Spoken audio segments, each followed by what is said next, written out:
Lukas 18 ayat 13. Mari kita dengarkan bunyi firman Tuhan. Tetapi pemungut cukai itu berdiri jauh-jauh, bahkan ia tidak berani menengadah ke langit, melainkan ia memukul diri dan berkata, "Ya Allah, kasihanilah aku, orang yang berdosa ini." Teman-teman terkasih, judul renungan yang akan saya bagikan yaitu Tuhan menjawab doa orang berdosa. Nah, ayat inti tadi yang baru saja kita dengarkan menunjukkan bagaimana seorang pemungut cukai dengan segala ketulusan dia memohon belas kasihan dari Allah dengan dia menyatakan segala keberdosaannya. Nah, di dalam Yohanes 9 ayat 31 ada sebuah kisah juga mengenai seorang yang telah buta dari lahir. Dan teman-teman, Tuhan tidak mendengar orang yang berdosa ini. Kemudian kita buka di dalam Mazmur 66 ayat 18. Apa yang menyebabkannya? Seandainya ada niat jahat dalam hatiku, tentulah Tuhan tidak mau mendengar.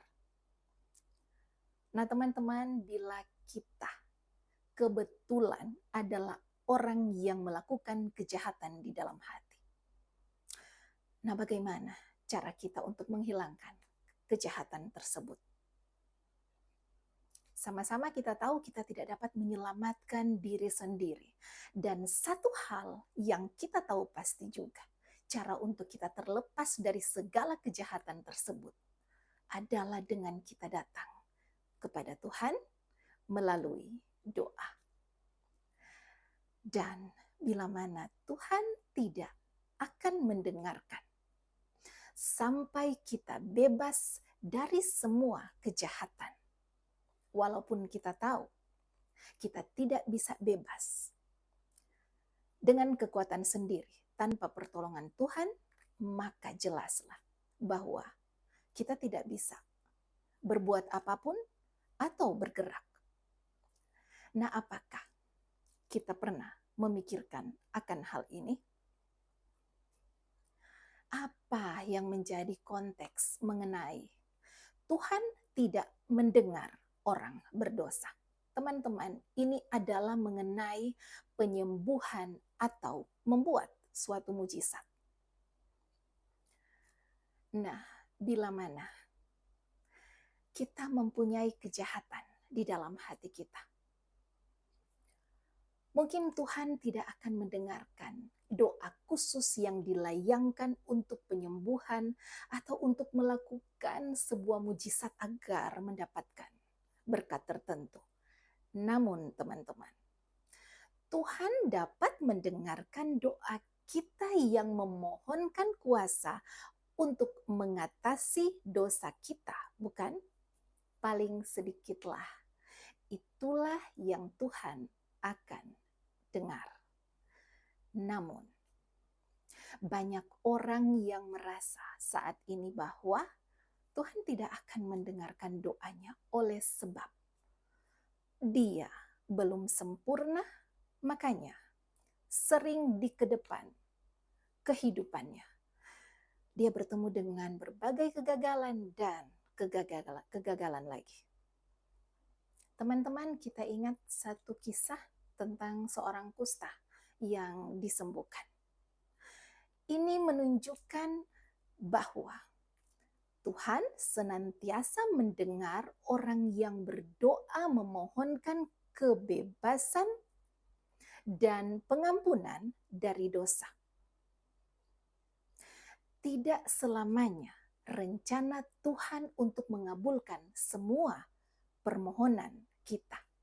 Tetapi teman-teman, adalah rencana Tuhan untuk membebaskan kita dari dosa dan membuat kita anak-anaknya. Dan menyanggupkan kita untuk mempunyai hidup yang lebih kudus. Teman-teman terkasih, jangan biarkan kejahatan memisahkan kita dari hubungan untuk berdoa kepada Tuhan karena segala kelemahan dan kegagalan kita. Siapa saja pun orang berdosa, tidak peduli seberapa jauh ia telah berada jauh dari Tuhan, ataupun seperti cerita anak yang hilang, dia telah jauh berada dari rumah bapaknya dan bahkan dia terdampar di kandang babi. Tetapi Tuhan menawarkan pertolongannya. Siapa saja yang berseru kepada Tuhan untuk pengampunan dosanya dan untuk mendapatkan kuasa mengalahkan kejahatan yang ada di dalam hatinya, mereka akan senantiasa didengar Tuhan.